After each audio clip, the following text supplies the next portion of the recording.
Muy buenas tardes, estimados colegas contadores públicos del Estado Bolívar y de toda Venezuela.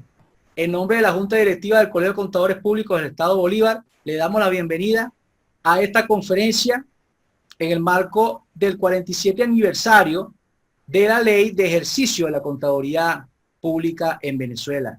Les saluda el licenciado Pedro Amaro, secretario de Estudio e Investigaciones del Colegio de Contadores Públicos del Estado Bolívar. Hoy tenemos un invitado de lujo, el licenciado Gilberto Moreno. El tema de hoy, avalúo de bienes inmuebles y muebles.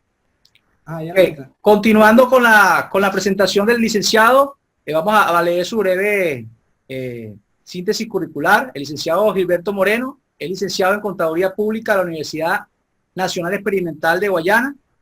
Tiene maestría en Ciencias Administrativas, mención Finanzas, de la Universidad de Oriente. Diplomado en Normas Internacionales de Información Financiera para Pymes de la Universidad Privada Nororiental Gran Mariscal de Ayacucho. Diplomado en Avalúo de Inmuebles Urbanos del Politécnico,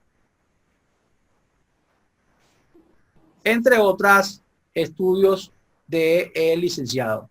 Bueno, licenciado, los micrófonos son suyos y agradecido por el tiempo que se ha tomado para compartir con nosotros. Bienvenido. Muchísimas gracias. Señores presidentes del Colegio de Contadores Públicos del Estado de Bolívar, Pedro Cambridge, sé que en este momento no se encuentra. Saludo para él. Raúl Gil, vicepresidente. Pedro Amaro, secretario de Estudio de Investigación del colegio. Y doy gracias a Dios por estar con ustedes en este día. El tema de hoy tiene que ver con el avalúo de los bienes inmuebles y muebles. Para ello, voy a trabajar con la siguiente agenda: aproximación y origen y cuantificación de los bienes, valor, costo y precio, y el término tasar, valuación, tasación y valoración, bienes inmuebles y muebles, propósitos para conocer el valor de los bienes, los activos desde el punto de vista del IFRS y el Consejo de Normas Internacionales de Información Financiera y el Consejo de Normas de Evaluación. Las normas internacionales de evaluación, los aspectos valuatorios de los bienes inmuebles y muebles, de acuerdo al estándar IBS 400 y 300, bases de valor definidas en la IBS 104, enfoques y métodos de evaluación, y aquellas instituciones de tasación en el mundo y en Venezuela. Ámbito laboral de la tasación de bienes muebles e inmuebles, es decir, el campo de trabajo, oferta de programas, certificación, diplomados y posgrados en tasación, y finalmente, el impacto del avalúo de bienes en la medición posterior de la propiedad, planta y equipo. Aproximación del valor de los bienes. La Biblia, en su versión de Reina de Valera del año 60, en el libro tercero denominado Levítico, consta de 27 capítulos. El último capítulo versa sobre las cosas consagradas a Dios, y en él, abro comillas, señala: y si lo quisiera recatar, añadiría sobre tu evaluación la quinta parte. Fíjense bien que en esa época histórica, desde el punto de vista eclesiástico, se hablaba de evaluación. Lo que no sabemos es cómo se hacía, en qué nivel de técnica, pero sabemos que había evaluación en esa época bíblica. Valor, costo y precio. De acuerdo al manual de Sovecta es la Sociedad Venezolana de Economistas Tasadores, esta señala que el valor puede ser interpretado según el grado de utilidad de uso que tenga para quien lo posee y obtiene provecho de su utilización o explotación. Por ejemplo, usted tiene en su casa un cuadro, este cuadro como tal, es un cuadro bonito, se lo regaló su pareja, su novia, y usted lo ve y difícilmente usted se puede desprender de ese cuadro, porque ese cuadro le genera valor, ese cuadro para usted es importante. Así también son las cosas. Usted tiene en su casa parqueado un Ferrari, tiene en su casa parqueado una Edibauer, entre otros activos, entonces eso tiene un valor. El valor los estudiosos dicen que el valor es algo muy subjetivo. Costo. El costo es esfuerzo físico. Cuando digo esfuerzo físico me refiero al costo de materiales, construcción y la mano de obra en la edificación de cualquier edificio. Pero también el costo es el esfuerzo intelectual. Cuando el contador público, el tasador, el ingeniero, el arquitecto genera una trabajo profesional, él debe cobrar sus honorarios. Entonces, sus honorarios están en función de ese costo. Entonces, luego le dice la definición, atribuido a la elaboración o prestación de bienes o servicios. Cuando hablamos de bienes, estamos referidos a aquel costo que genera el esfuerzo físico. Y cuando hablamos de servicios, nos referimos al esfuerzo intelectual. Precio. El mismo Manuel Sobecta opina que el precio es la cantidad de dinero por el cual se permuta o transa un bien.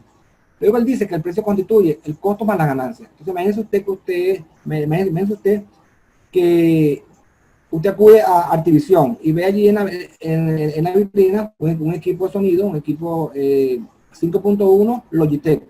Le dice el precio, bueno, está marcado $400. Entonces en esos $400 está incluido el costo que hizo el fabricante para manufacturar ese equipo y aquella ganancia que genera el dueño de esa tienda. Ahora bien, precio. Desde el punto de vista del diccionario de la Real Academia Española, el término tasar proviene del latín tasare, que significa fijar oficialmente el precio máximo o mínimo para una mercancía. Luego también dice graduar el precio o valor de una cosa o un trabajo. Entonces, algo curioso, el término tasar es un verbo transitivo. ¿Qué significa esto? Que única y exclusivamente significa eso, tasar, fijar oficialmente el precio. Entonces allí vemos una balanza. Tenemos del lado izquierdo un cerebro humano, no sé si es femenino o masculino, y del lado derecho tenemos un corazón. Fíjense que en este caso, ¿qué tiene más valor? ¿El corazón o el cerebro? En este caso tiene el cerebro, porque la balanza está inclinada hacia ese particular. Valuación, tasación. Entonces, la valuación o tasación es la estimación de valor. Fíjate, aquí nos estamos acercando. Es la estimación de valor. ¿Qué significa esto? Cuando se hace un trabajo de un peritaje de avalúo, no estamos hablando del precio. Ah, ese es el precio definitivo. No, es una estimación de valor. Supongamos que el compañero Pedro Cambridge sea perito evaluador, él hace un avalúo, el compañero Raúl Gil y Pedro Amado, tres tasadores, hacen un avalúo. Pero lo hacen en unos apartamentos que están en La Churbata. El informe de Pedro Cambridge será $5.500, el de Amaro será $5.700 y el de Raúl $6.100. Fíjense que los valores son distintos, pero ese es el valor. Ese es el informe de valor. Entonces, después te dice que es una estimación de valor. Lo que no puede ser es que el de Amaro de 20.000, porque si da 20.000 quiere decir que el trabajo está malo. Entonces, que te dice que el informe de evaluación es una estimación de valor. Entonces, luego te dice que este está expresado en unidades monetarias. Cuando dice una unidad monetaria, se refiere a que vienen en bolívares, en dólares americanos, en euros, en función de los requerimientos del cliente. En la definición sigue contextualizando. Dice, y también una ubicación determinada. Está diciendo que es una ubicación determinada. No es lo mismo un apartamento de 71 metros cuadrados que esté ubicado en La Churbata a uno que esté ubicado allá al final, en las Amazonas. Son distintas las ubicaciones, ¿no? Finalmente, la definición establece este trabajo realizado por un valuador, tasador o perito en tasación calificado. Aquí te habla, bueno, que además de que sea evaluador, debe estar calificado. Más adelante vamos a hablar un poco de esa calificación, cómo se califica el perito evaluador. Bienes inmuebles. De acuerdo al diccionario de la Real Academia Española, bien proviene del latín ben, que significa aquello que en sí mismo tiene complemento de la perfección en su propio género. Entonces, esto significa dicha y felicidad. A veces nosotros a diario conversamos con colegas y le preguntamos, oye chico, ¿cómo estás tú? No, estoy bien. ¿Por qué? Bueno, porque tú sabes que tengo varios clientes con clientes especiales que me van a contratar para que le haga el impuesto a los grandes patrimonios, tengo un cierre, tengo otras cosas y 3 avalúos. Pero también hay situaciones donde te preguntan que cómo estás y tú respondes, estás bien, pero en realidad no estás bien, tienes un problema personal, tienes un problema de pareja, no has facturado, tienes problemas económicos, entonces luego se hacen aquellas aseveraciones que dicen, bueno, bien, será bien mal, ¿verdad? No es así. Entonces, ¿qué sucede? Cuando nosotros como profesional decimos que estamos bien mal, está incorrecto, porque si bien es dicha y felicidad, estamos incurriendo en una inconsistencia del lenguaje. Bienes es el plural de la palabra bien. Fíjense cómo vamos ya contextualizando. Bienes es el plural de la palabra bien y constituye aquellos elementos tangibles e intangibles. Ah, bueno, entonces estamos hablando de aquellos que podemos ver y aquellos que no podemos ver. Muebles o inmuebles. Estamos hablando de aquellos que podemos mover de un lugar a otro y aquellos que no podemos mover de un lugar a otro. Pero luego te dice que sea útil y genere satisfacción directa o indirecta. Bienes inmuebles. Es necesario en esta conferencia, este taller ameno con ustedes, definir desde el punto de vista de la legislación venezolana, el artículo 526 del Código Civil, lo que son bienes. De acuerdo a este Código Civil nuestro, señala las cosas que pueden ser objeto de propiedad, es decir, usted tiene que tener la propiedad pública o privada, son bienes muebles o inmuebles. Luego señala el artículo que los bienes son inmuebles por su naturaleza, por su destinación o por el objeto a que se refiere, en el artículo 526. El artículo 526 señala esta clasificación. Voy a decir algunos ejemplos para no ampliar la conferencia, la charla. El artículo 527 señala que los inmuebles por su naturaleza son los terrenos, los edificios y las minas. Entonces, usted tiene un terreno, tiene una parcela, entonces usted tiene un inmueble por su naturaleza. Los inmuebles por su destinación son las cosas que el propietario del suelo ha puesto en él para su uso, cultivo o beneficio. Usted tiene, por ejemplo, un fondo y tiene animales destinados a la labranza, aquellos bueyes que usted le colocaba una herramienta y a su vez servía para arar y cultivar la tierra. Estos son bienes por su destinación. Pero también existen, de acuerdo al código, a nuestro Código Civil, bienes por el objeto, que se refieren, este es un poco más complicado, pero voy a tratar de explicarlo de manera simple. Los derechos del propietario y los del enfiteuta sobre los predios sujetos al enfiteuta. Enfiteuta significa la persona que tiene el dominio útil de un inmueble o enfiteusis. Entonces, anteriormente, hace muchos años, se hacían contratos de arrendamiento a largo plazo, es decir, 40 años. ¿Qué hacían antes? ¿Qué hacían antes los abogados y los peritos avaladores? Bueno, determinaban cuál era la vida útil remanente. Bueno, la vida útil remanente de un local, un galpón, eran 40 años. Entonces, bueno, la persona interesada alquilaba de manera indefinida por 40 años, en este caso, y al final él obtenía la propiedad. Entonces, pero mientras él tenía ese contrato, esa hipoteca, él era el dueño, es decir, que tenía uso, goce y disfrute. Los bienes muebles, de acuerdo a nuestro Código Civil, señalan que son bienes muebles por su naturaleza o por el objeto a que se refiere el determinado artículo. Algo que debemos precisar: nosotros conocemos los bienes muebles, aquellos que se pueden mover de un lugar a otro. Sin embargo, el artículo 532 señala lo siguiente: son muebles por su naturaleza los bienes que se pueden cambiar de lugar, bien por sí mismo o movidos por una fuerza exterior. Entonces aquí tenemos unos ejemplos. Cuando usted toma esa impresora que está allí, o esa lacto, usted la mueve por una fuerza exterior, la toma y la mueve de un lugar a otro. De un escritorio la mueve para una mesa más grande. O también hay bienes muebles, por ejemplo, que son movidos por sí mismos. Un automóvil, una mesada. En este caso tiene motor, su mecánica mismo. Los bienes inmuebles, el artículo 533 señala que son muebles por el objeto a que se refiere, o por determinarlo así la ley, los derechos, obligaciones y acciones. Entonces, en este caso estamos hablando de acciones. Desde el punto de vista del Código Civil, las acciones son clasificadas, catalogadas como bienes muebles. Propósitos para conocer el valor de los bienes. Compra de acciones. Supongamos que usted tiene un cliente, que el cliente quiere invertir en una empresa. Entonces lo llama usted para que le haga un peritaje en el área de las acciones. Quiere saber cuál es el valor venal de esas acciones o el valor intrínseco. Entonces usted determina el valor y su cliente decide si comprar o no, o invertir en esa empresa. Liquidación de empresa. Usted tiene una empresa, usted tiene un local comercial en Orinoquia y se da cuenta que no tiene flujo de caja y decide liquidar su empresa. Para liquidarla, usted no puede ponerse un día en una silla y ver más o menos cuánto cuesta sus bienes. Este cuesta $500, este cuesta 100. No. Lo más sensato es que usted solicite los servicios de un perito avalador para que le dé el valor y usted pueda vender sus activos de una manera razonable. Sucesiones. Una sucesión es cuando una de las partes fallece, un momento triste, se murió el esposo, unos días, la viuda llorando, los hijos llorando, hacen todo el trámite y entierran al señor. Al cuarto día está el abogado. Ya la viuda deja de llorar, ya los hijos dejan de llorar. El Estado venezolano, a través del CENIA, señala que el causante debe, los responsables de ese causante, pagar un impuesto sucesoral, un impuesto de las sucesiones.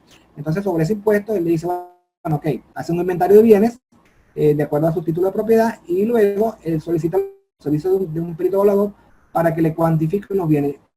Y en función, genera su impuesto y hacen su repartición.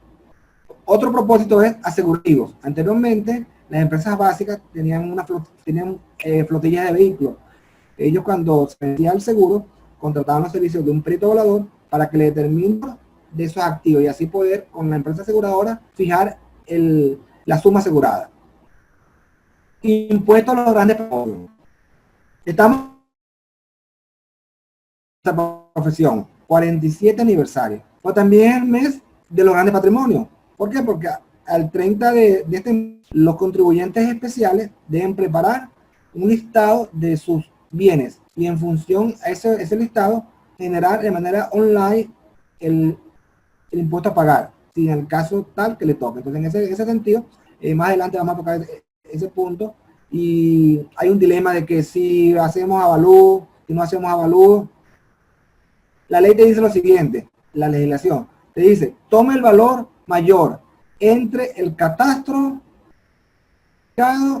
y los costos actualizados de acuerdo al instructivo que generará el CENIA. El catastro es un valor desactualizado, porque la administración municipal no se ha abocado, muy bíblico, catastro, un trabajo bíblico, un trabajo muy engorroso que requiere tiempo. Quizá no tenga personal, no sabemos la causa, pero hasta el momento no lo ha hecho.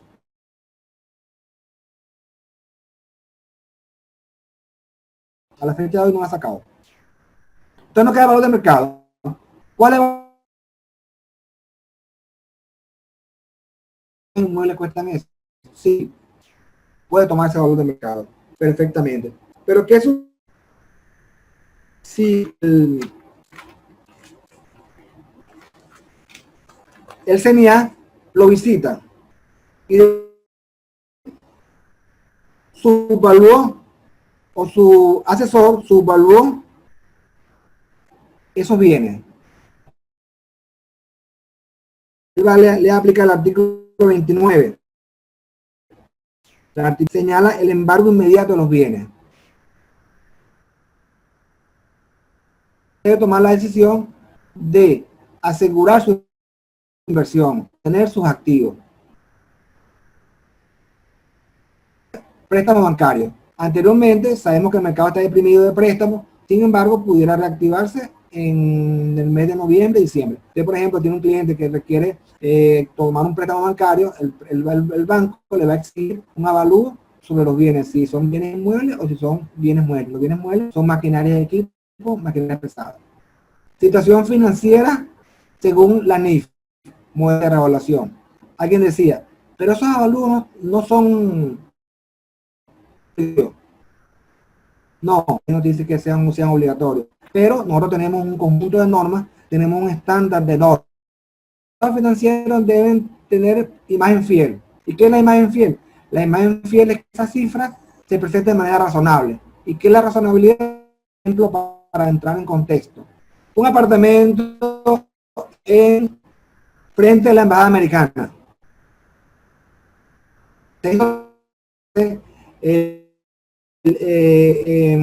La sección 31. Se hizo la persona monetaria, su contador se la hizo. No quiere pagar luego, no está obligado. 60 millones de bolívares entre la tasa de cambio vigente del Banco Central de Venezuela, le da más o menos unos, no le llega a 1000. Entonces la pregunta obligada es, una persona que no fue a la universidad, pero tiene propiedades, ubicado frente a la embajada americana, ese inmueble ¿Será que cuesta $1000? No, porque tú dices, bueno, pero que si uno en la chulata cuesta 6500, vamos a ver eso.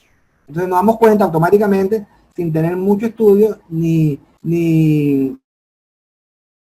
trabajo más que esté malo, el trabajo algo está faltando. ¿Y qué está faltando? La imagen fiel. Entonces nosotros para una analogía y por juicio opcional de solicitarle al cliente que por favor realice los avalúos, porque más adelante puede tener problemas. Reemplazo de maquinaria y equipo. La empresa base, por su misma dinámica, anteriormente en tener 3 turnos de trabajo, las maquinarias y equipos solían depreciarse de manera acelerada, y es por ello que en política de reemplazo, para hacer esos reemplazos, necesariamente haber un avalúo. Incremento de capital. A raíz de la reconversión, debemos actualizar el cono monetario para simplificar los billetes. Ok, eso es una buena idea. Pero entonces la consecuencia fue de 100.000 bolívares, cuando viene de 100.000, va a ser un bolívar. Oye, pero ¿será que mi patrimonio es un bolívar? No, porque un bolívar cuesta un refresco cuesta 120.000 bolívares, un refresco de botellita. Entonces tú sabes muy bien que un bolívar no es tu patrimonio. Entonces, ¿qué debemos hacer? Primero 31, corrección monetaria. Y segundo, activos más o menos cuantiosos, sí. Lo comparo. ¿Tiene imagen fiel? Porque más o menos he hecho una mirada al mercado, no, estaban en 6.000 y yo estoy ubicado en Altavista.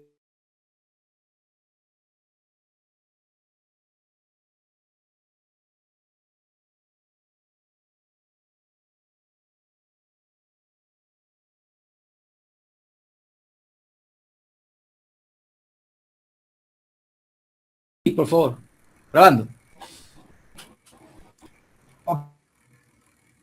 Estaba conversando de la situación financiera de acuerdo a las NIF, modelos de evaluación. Alguien decía, no, pero es que tú sabes que no, ¿quién dice eso? Ok, no es obligatorio. Sin embargo, en la norma en la sección 17 te dice que hay 2 modelos, costo y revaluación. Y luego te explica, ya hace una exposición de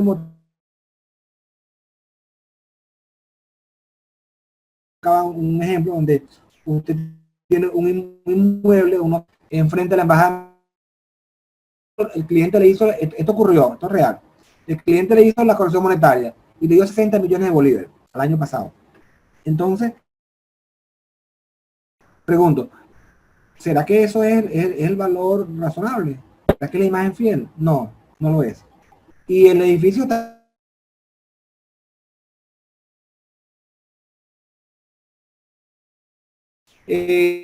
más o menos 6.000, 7.000 dólares. Entonces, ¿cómo que esté en Caracas frente a la embajada americana va a tener en su una vez hecho la corrección monetaria y la auditoría 60 millones de bolívares? No, no es posible. Entonces, ahí en ese sentido, yo explicaba que no es necesario tener altos estudios para darse cuenta que la contabilidad, el modelo contable, aun cuando diga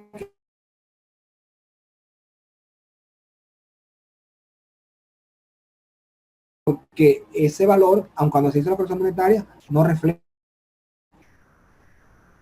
Hablé también de reemplazo de maquinaria y equipo, puse como ejemplo las empresas básicas, por su dinámica y trabajo por turno. Entonces esa maquinaria y equipo se ven expuestas a una depreciación acelerada y deterioro de sus equipos. Entonces, en ese sentido, anualmente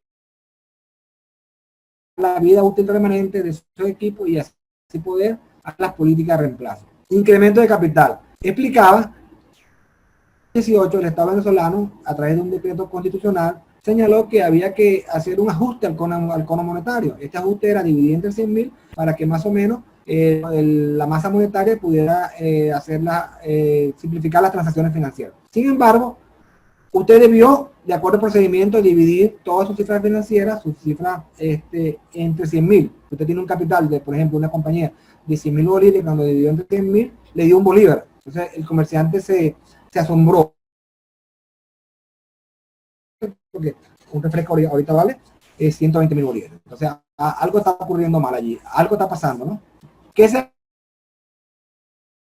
debieron aplicar el modelo de la regulación? Primeramente, antes de eso, debieron yo, ni porque quiero facturar. No, no. Es por lo siguiente. Venezuela es un país que tiene hiperinflación.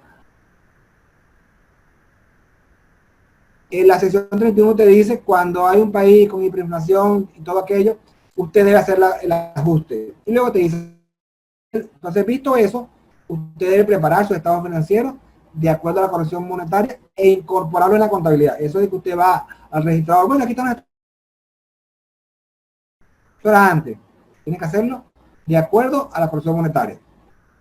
Finalmente, tenemos allí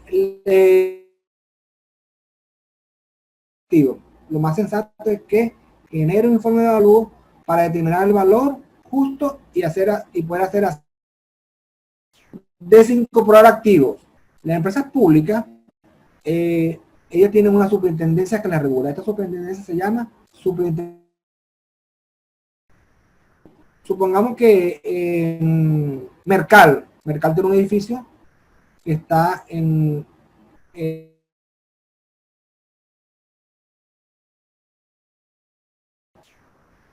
no puede tomar esa decisión así alegremente.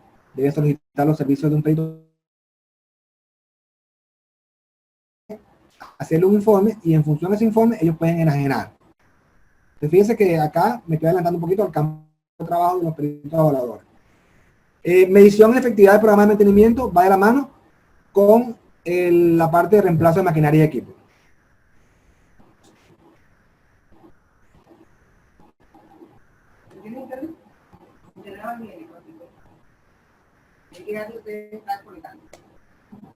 No pasa la diapositiva. ¿Se escuchan? Sí, se escucha. Desde el punto de vista del IFRS y desde el punto de vista del Consejo de Normas de Evaluación.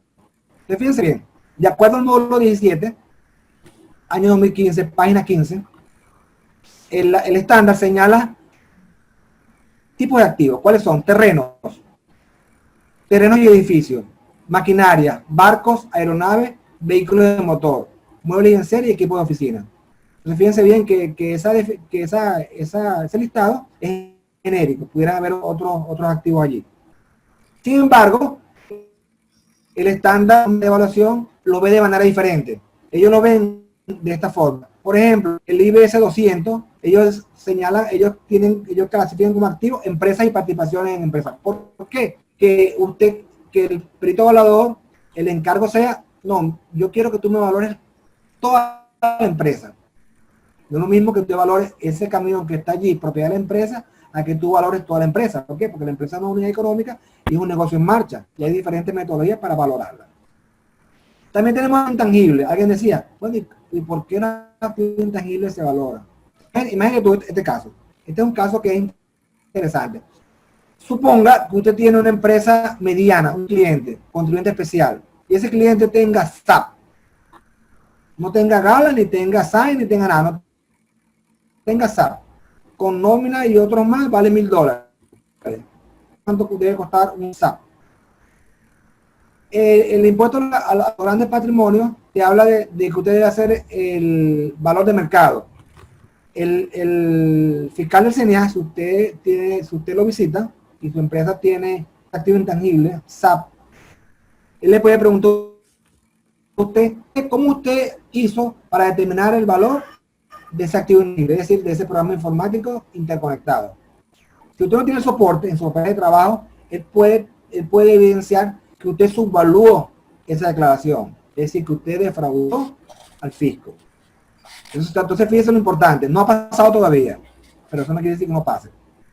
Otra cosa más que le voy a decir acá entre amigos, si hay alguien del CNA, él debe saber que lo que voy a decir es verdad, no voy a hablar mal, sino voy a decir la verdad. Ya los funcionarios del CNA se formaron en Caracas el año pasado en el área de avalúo. Los funcionarios del CNA están capacitados en el avalúo, es decir, que ellos pueden llegar allá perfectamente y saben lo que le van a preguntar. Entonces esa es una primicia que le estoy dando. Aquí se encuentra el licenciado Tito Betti del CENIA. Saludos para él. Perfecto, él debe saber que es así. Estamos hablando bien de ustedes. Están formados, debidamente formados, para saber la validez y tecnicismo de ese avalúo. También tenemos plan de equipo. El IBS 300 señala cómo es ese proceso de evaluación de las plantas de equipo. Las plantas de equipo son bienes muebles. Los derechos inmobiliarios, propiedades de desarrollo, el estándar de norma internacional de evaluación lo señalan en el 400 y 410. Finalmente tenemos los instrumentos financieros. Es posible que usted tenga un cliente de un contribuyente especial y tenga ese contribuyente especial, una empresa mediana, que tenga instrumentos financieros dentro de su contabilidad. También tiene que hacer ese proceso. Fíjense lo delicado que es esto.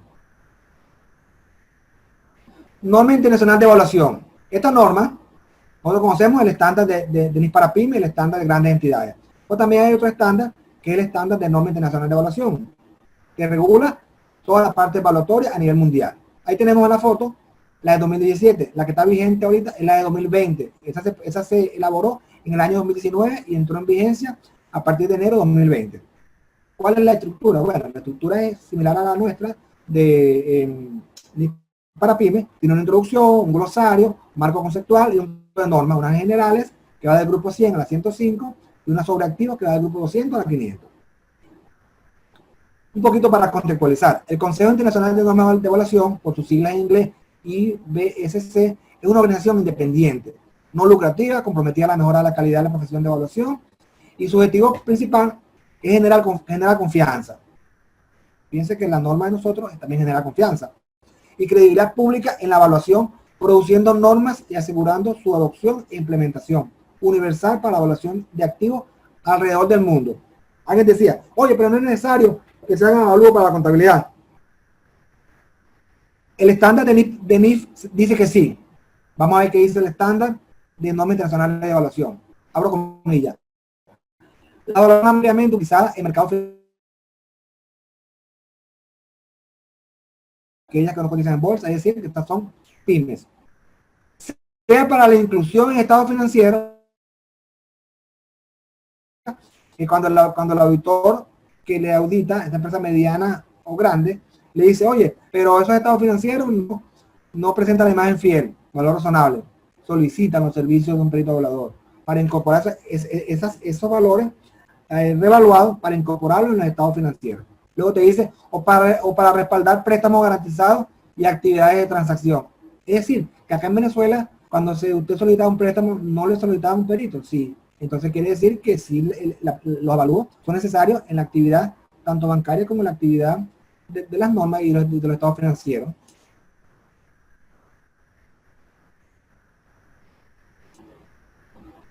También el IBSC promueve enfoques de liderazgo del ejercicio sobre la conducta y competencia de los valores profesionales. Entonces, esto está referido al código de ética. Nosotros también tenemos un código de ética, al igual que ellos. Aspectos evaluatorios, bienes inmuebles. El IBS 400 señala que los derechos sobre la propiedad inmobiliaria normalmente se definen por la ley entre jurisdicciones. Es decir, que si usted va a hacer un avalúo en Caroní, usted debe acudir a ese catastro que tiene en Caroní y revisar las ordenanzas municipales de Caroní. Si usted va a hacer un avalúo, no, mira, me llamaron del Colegio de Contadores Públicos del Estado Falcón, no, me llamaron del Distrito Capital. Perfecto, entonces usted tiene que revisar esa ordenanza. No es que usted va a ir una receta a hacer el avalúo porque allá pudiese cambiar la parte de regulación. Los muebles, los bienes muebles, de acuerdo al IBS 300. En la norma internacional de evaluación, ellos lo llaman instalaciones y equipos, pero siguen siendo bienes muebles. Aquí te dice, voy a leer un poquito, los elementos de las instalaciones y equipos, que a veces pueden clasificarse como un tipo de bienes muebles, son activos tangibles. Fíjense bien, esto es importantísimo. Son activos tangibles que una entidad suele tener para su uso en la fabricación, suministro o producción de bienes o servicios, para alquiler por otro o para fines administrativos. Esto se parece a la definición de propiedad, planta de equipo, de acuerdo al estándar de NIF para PYME en la sección 17. Se parece. Entonces quiere decir que pudiéramos afirmar que la actividad del estándar de NIF para PYME está alineado con las actividades que se generan en el proceso de evaluación. Hay unos principios en el estándar de NIF, unos principios que forman parte del estudio de la NIF. No lo vamos a profundizar aquí. Las normas internacionales de evaluación tienen unas bases de valor. Voy a explicar brevemente algunas dos, y las otras solamente las voy a nombrar. Valor de mercado, renta de mercado, valor equitativo, inversión, sinérgico y liquidación. No voy a detallarlas al 6, porque eso forma parte del curso especializado de evaluación. Sin embargo, valor de mercado. El valor de mercado es el que nosotros conocemos en nuestro estándar. Dos personas y van uno que quiere comprar, uno que quiere vender, va a un mercado activo donde están los valores y toman la decisión. La renta de mercado tiene que ver, quizás para algunos sea algo nuevo. La renta de mercado es lo mismo que la anterior, pero es cuando usted, por ejemplo, quiere saber, usted quiere invertir en un mercado inmobiliario, en un galpón, usted quiere invertir en un local de oficina en Orinoquia, en Ciudad Alta Vista. Entonces usted tiene que acudir a la renta de mercado. ¿Qué es la renta de mercado? El valor de los cánones de arrendamiento en ese sitio. Por ejemplo, una oficina que está muy bonita, allá frente del registro mercantil, que dice Gil Asociado. Sería bueno preguntarle cuánto es el alquiler. Una oficina muy bonita. Entonces es la renta de mercado. Enfoques y métodos de evaluación. Enfoque y métodos de evaluación. A veces se habla de manera imprecisa. No, hay varios enfoques de evaluación. No. Son 3 nada más. Enfoque de mercado, enfoque de ingreso, enfoque de costo. Muchos métodos, sí. Muchos métodos. Dentro del enfoque de mercado tenemos el método de transacciones comparables y otros más. Dentro del enfoque de ingreso tenemos el método de flujo de caja y otros más. Dentro del enfoque de costo tenemos método de costo de reposición y otros más.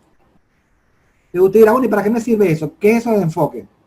El enfoque es la manera de cómo usted mira el valor, cómo usted lo observa, el enfoque. Usted, por ejemplo, usted tiene una cámara fotográfica y usted es fotógrafo. Usted tiene que ver, tiene que observar la luz, el contraste, la posición. Entonces el enfoque es cómo usted mira el valor. Entonces, ¿cómo se mira el valor? El valor se mira de 3 enfoques. Enfoque de mercado. Supongamos que usted va a hacer, le voy a explicar esto porque esto es importante, ya lo van a ver. Usted, por ejemplo, tiene un cliente, el cliente le dijo que sí, usted se busca el perito, usted me llama a mí, usted llama a cualquiera que usted estime conveniente. Necesitamos hacerle el avalúo a la flotilla de vehículos y al edificio. Perfecto.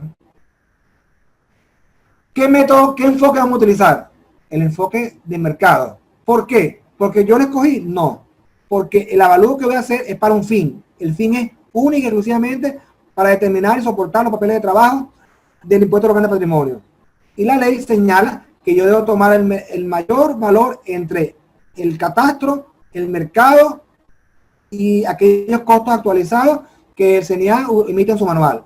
Ya lo dije anteriormente, no hay valor actualizado del mercado, no hay valor actualizado del manual porque el CENIA no ha hecho nada todavía sobre eso. A fecha de hoy no lo ha hecho. No hay, el catastro está desactualizado, lo sabemos por qué, entonces tenemos que ir al mercado. Entonces, en ese informe de peritaje, en el escrito debe estar el enfoque.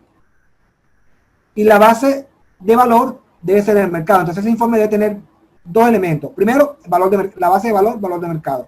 Segundo, el enfoque de mercado. Ahora bien, ¿qué método debe reposar allí? El método de transacciones comparables.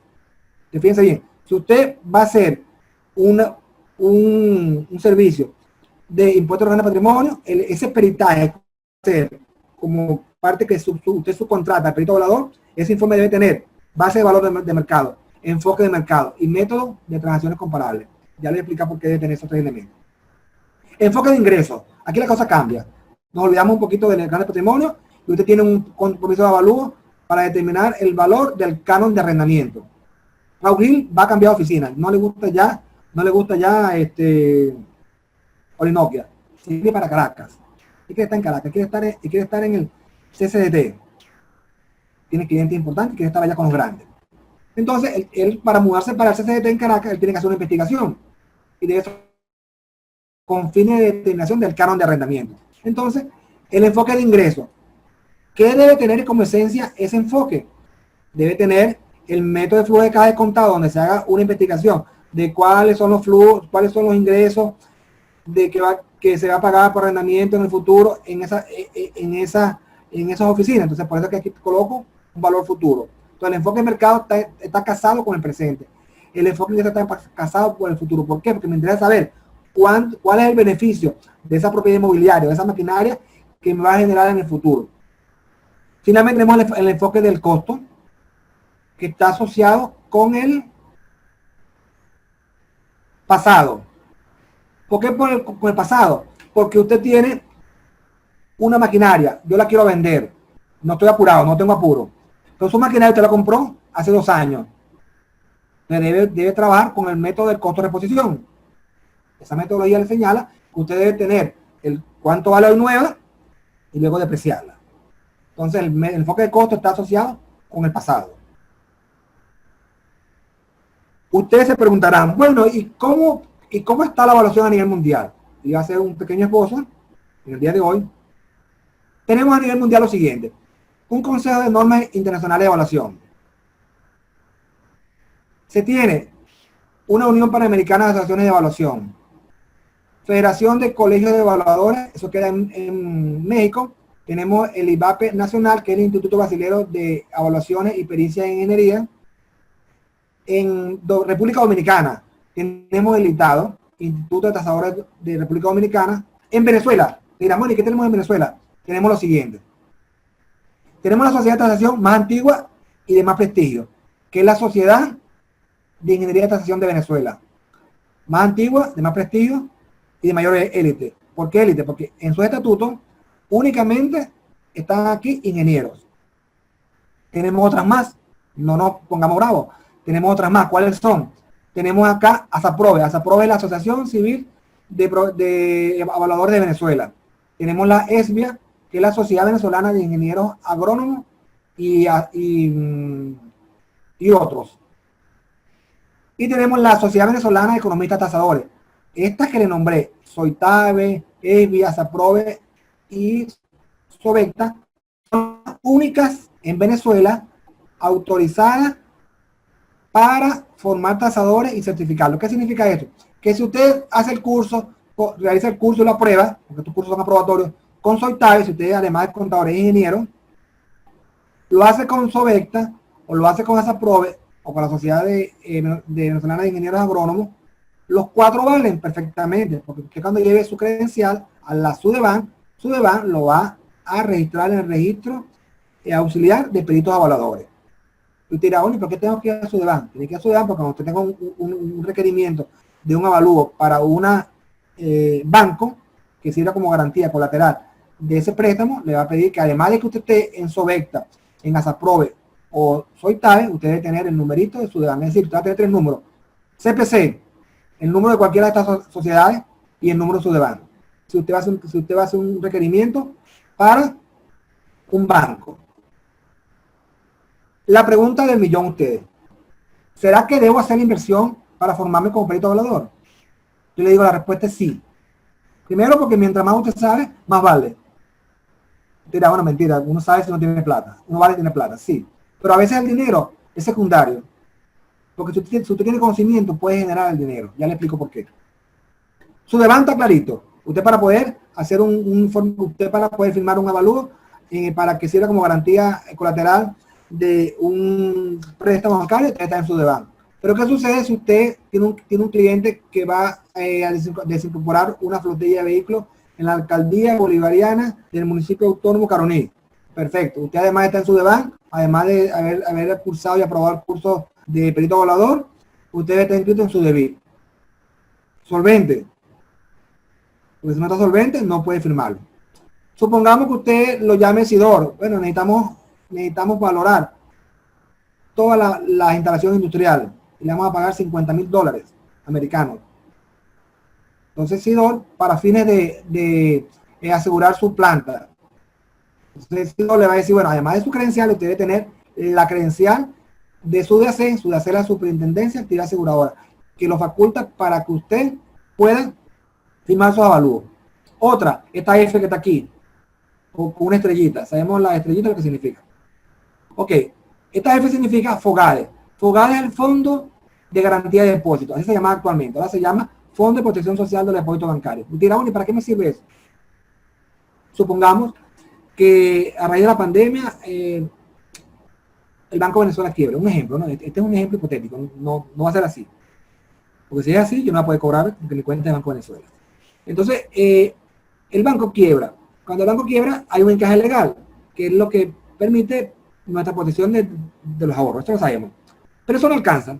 Y cuando el banco quiebra, de acuerdo a la ley, el Estado venezolano debe rematar esos bienes, debe rematarlo, enajenarlo y venderlo, y luego con ese dinero poder hacer los pagos a los proveedores y también a los ahorristas.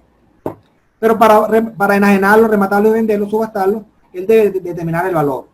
¿Quién hace ese trabajo? El trabajo lo hace el perito evaluador, que a su vez esté certificado como perito evaluador, esté en su DEVAN, esté en su DEVI, esté en su DAC y esté aquí, en FOGADE. Tenemos los dos últimos. Nuestro amigo el CENIA. El CENIA es nuestro amigo. Desde que el CENIA salió, hay muchas facturaciones. Actualmente tenemos dos ámbitos con el CENIA. Las sucesiones, es doloroso, ¿no es así? Pero cuando se muere alguien, no es que el abogado se contente, no. El abogado dice, bueno, alguien tiene que hacer el trabajo, la declaración sucesoral. No es que el contador se contente, no. No es que el evaluador se contente, no. Pero ese trabajo hay que hacerlo, porque hay que determinar ese valor para que las partes hagan ese pago al CENIA y los herederos puedan disfrutar de la herencia que le dejó la persona que se murió. Por eso es que el consejo, por favor, disfruten todos sus bienes, sus activos en vida. Pero cuando se muera, no puede disfrutar. Finalmente tenemos el Colegio de Contadores Públicos, nuestro Colegio de Contadores Públicos. ¿Por qué es importante? Porque el estándar te dice, te señala lo que usted debe hacer.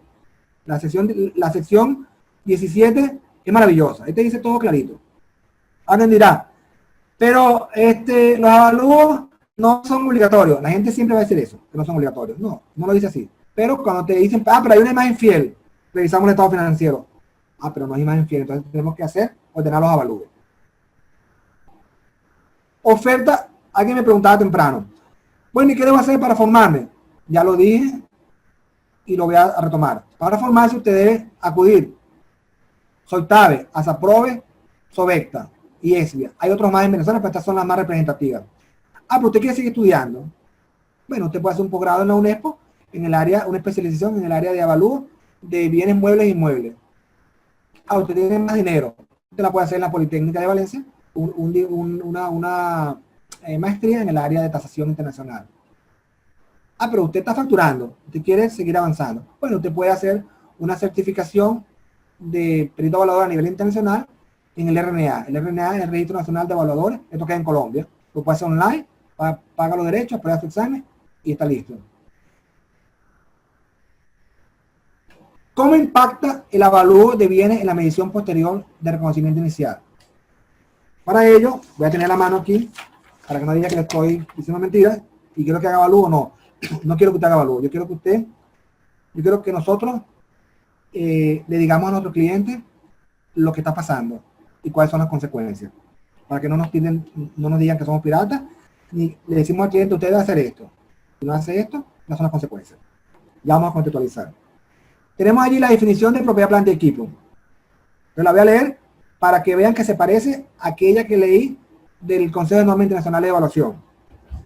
Señala, la propiedad de planta y equipos son activos tangibles que se mantienen para su uso en la producción o suministro de bienes y servicios, para arrendarlos a terceros o con propósitos administrativos, y se esperan usar durante más de un periodo. Fíjense que se parece. Es decir, que nosotros vamos alineados con nuestros amigos los tasadores.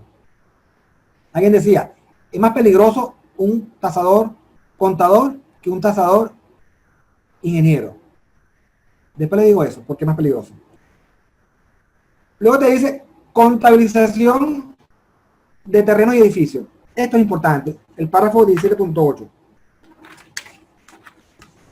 Yo quisiera conocer a la persona en el IFRS, el IASB, que redactó esta sección 17, para felicitarlo. Cuando usted compra una propiedad, un edificio, Raúl compró un edificio en Altavista, porque está cansado de pagar aranceles, de pagar cánones de arrendamiento allí en Orinoquia. Compró un edificio ahí en Altavista para tener su oficina, su holding. Cuando compra ese edificio, el abogado también debe saber lo que estoy diciendo. En el documento constitutivo señala, El edificio está constituido por una parcela de terreno de 2.000 metros cuadrados y una edificación de 1.000 metros cuadrados. El precio del edificio es $50.000. ¿Qué hacíamos nosotros? Debo incluirme, porque no puedo decir, se hace así. No, yo también lo hacía así. Todos lo hacíamos así. Pero a partir de este momento, o nos vamos a preocupar o lo vamos a hacer bien. Yo quiero que no nos preocupemos, quiero que lo hagamos bien. La sección señala, los terrenos y los edificios son activos separables. Y una entidad los contabilizará por separado, incluso si hubiera sido adquirido en forma conjunta. ¿Qué han hecho algunos colegas nuestros? Bueno, fueron $50.000, el terreno tiene 2.000 metros cuadrados y la edificación tiene 1.000. Bueno, 2-1. 2-1, divido 50.000 entre 3 y la otra tercera parte va para el terreno y la tercera parte va para el edificio. Error. Porque no puede, con esa división muy irresponsable no podemos determinar cuánto va para uno y cuánto va para otro.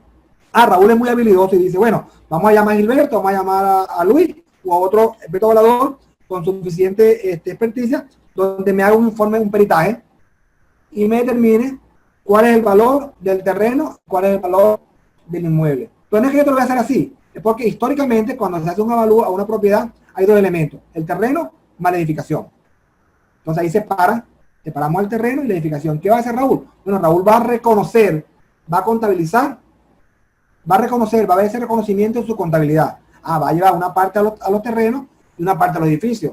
Fíjense bien, en la planilla electrónica del CENIA para el impuesto de los grandes patrimonios hay dos renglones, terreno y edificio.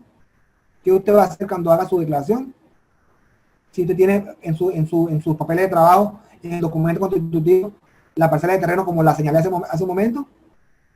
Y más aún, para cerrar este punto de terreno y edificio, si usted lo pone los dos juntos, hay una inconsistencia, porque los terrenos no se deprecian. Y si usted lo coloca juntos, lo está castigando ese terreno.